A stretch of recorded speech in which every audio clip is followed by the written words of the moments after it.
FFA last year.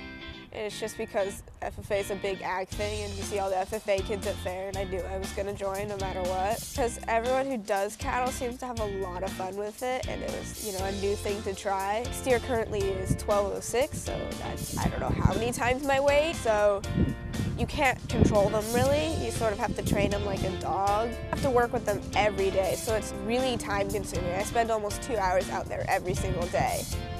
And so I don't get home until like 7 now.